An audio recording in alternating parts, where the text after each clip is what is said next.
I want to talk to you about sheep and shepherds. Two different topics. And then there's shepherds that have a distinction between regular servant shepherds and hirelings. So let's talk about sheep first. They are helpless. They can't do things on their own. They are totally dependent on the shepherd. The shepherd gives them the feed, takes money anywhere, and whatever the shepherd takes them to, that's what they have to eat. If they take on bramble bushes, they'll have bramble. Also what they have to drink. If they take them to a nasty pond, that's what they have to drink. If they go to a well like Jacob's well, the shepherd has to pull the water out of the deep well. And the sad thing is, sheep are on a low IQ intelligence. They're somewhat dumb. They don't know any better. So, let's look at the servants. Attributes of a servant. Shepherd, he is humble. He is humble. On the other hand, a hireling is proud. They strut around in front of the sheep like they are somebody. A regular servant will be zealous to honor his master. The master is all the master is doing. A hireling may reference to his master reluctantly, but then subliminally esteem himself.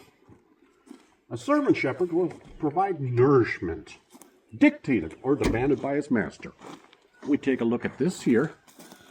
This is what a servant master, just green grass. He maketh me lie down in green pastures. He leadeth me beside still waters. On the other hand, a hireling will evade the master's orders by providing the easiest substandard and inferior trash. But look at this, according to the hireling. Oh, look at all the colors. You got whites, you got light browns, you got grays, you got... Oh, this is so much better, isn't it? And so they force you to eat that. And if you complain, if you're a sheep, you complain, it's your problem. You need to eat this. This is good stuff. You are so lucky to have some good stuff like that.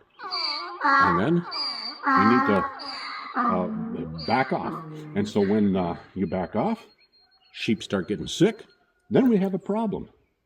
So then we have other hirelings come along and says, oh, you got a problem, I got to give you a remedy. And so here, this is the remedy. Did you know that your sheepfold is going to have a baby? That's the reason all this contention and this is going on. Whatever that means, I have no understanding what kind of baby. Will a sheep have a baby? No. Will the hirelings have a baby? No. But somehow between them two, they will have a baby. So they feed you some more of the same type of stuff. A shepherd, a good one, will devote his life to the cause of the sheep. That's his whole duty. He'll die for the sheep. But a hireling will flee when it gets dangerous. When the colt or when the sheep start refusing this stuff, they will run. They will hide. They will hide up in the northwoods somewhere while the sheep are all disarrayed.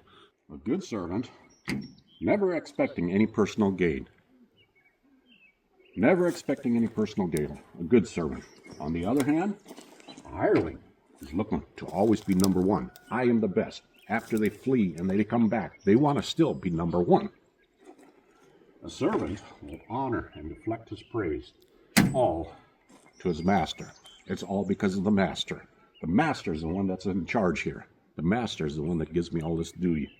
But a hireling will always be zealous to elevate themselves. You have the best right here. You ought to be proud that you have, the sheep have the best hirelings available, the best that ever lived.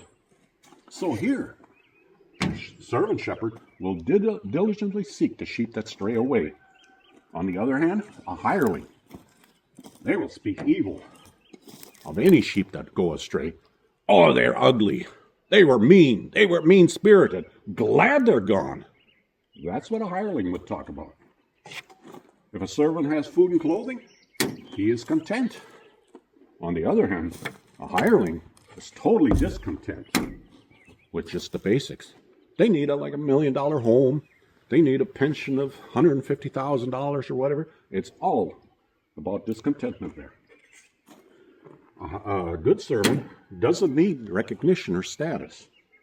But on the other hand, he has to have status.